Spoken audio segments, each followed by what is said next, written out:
The New England Patriots are on a roll, shaking off their 2-2 start to win 8 straight games and march back into the playoffs.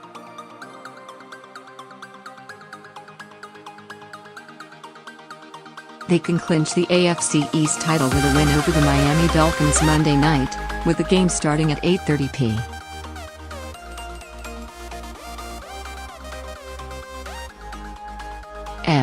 ET on ESPN, live stream at Watch ESPN. These teams met only 2 weeks ago, with the Patriots crushing the Dolphins, 35-17.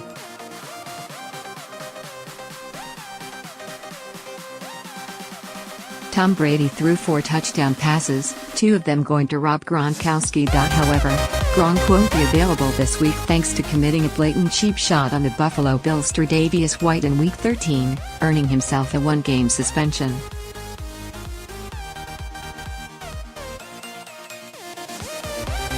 Still, even without Gronk, the Patriots are heavy favorites here. The Dolphins started off the year at a surprising 4-2, but it's been all downhill from there.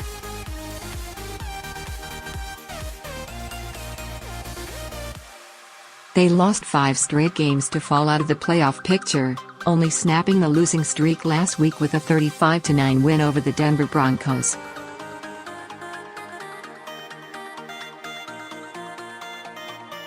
The Dolphins' season went off the rails before it really began, when Ryan Tannehill aggravated his ACL injury and was lost for the year.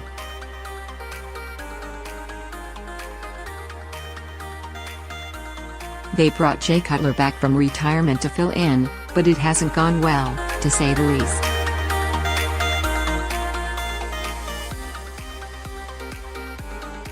Through 10 starts, he has just 15 touchdowns to 11 interceptions, with the Dolphins' offense often disappearing for long stretches.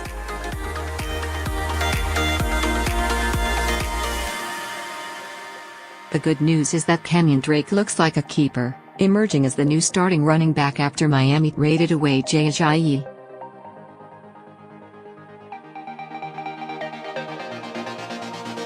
Meanwhile, Brady is having yet another MVP-caliber year, with 26 touchdowns to 4 interceptions.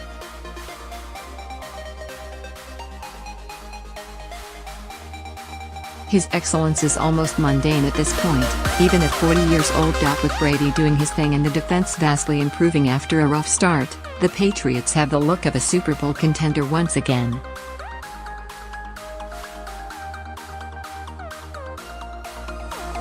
Despite Tom Brady's back probably being tired from having to carry the whole dang team for the first, half of the season, he's still amazingly only thrown 4 interceptions while simultaneously taking more shots 20 yards down the field than ever.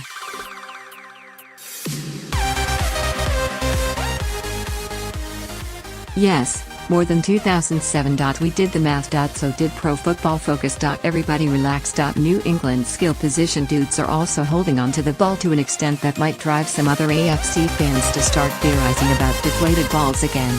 They've only coughed the ball up on fumbles that were recovered by the opposing team 4 times all year.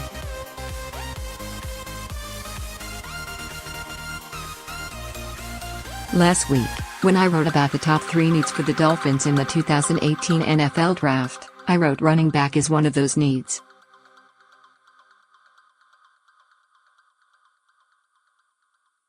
I explained, the Jay Ajayi trade has made running back jump up the needs list for this upcoming draft.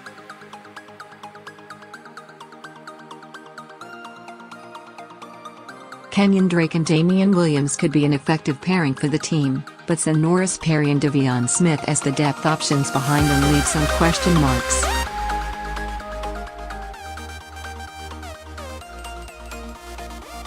Grabbing a mid-round running back to either challenge for a starting role or provide depth behind Drake and Williams seems to be a requirement.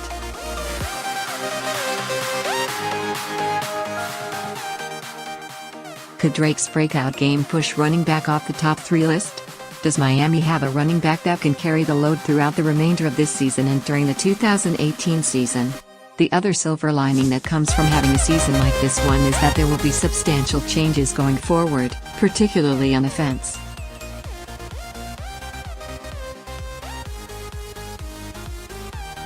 Gase is finding out that if you wear too many hats, Your head starts to get heavy after a while?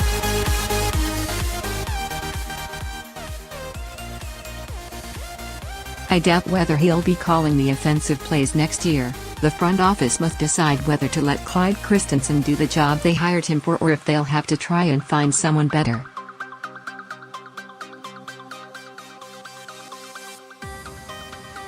In sum, the team wasn't as good as their record would indicate in 2016, but they're also not as bad as they've looked this year. And with a few reinforcements at key positions, I think we'll see a much improved Miami Dolphins franchise, on and off the field. In 2018,